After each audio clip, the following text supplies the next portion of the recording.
how to refund your champion in League of Legends. So here I'm in League of Legends, and the way that you would do this is by going into the store, your account, and here you can see your purchase history.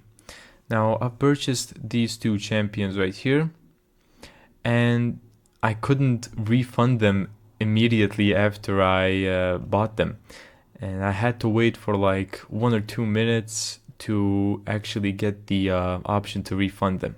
So here, as you can see, you get 3 refunds remaining as a new profile, and let's just refund these champions like this.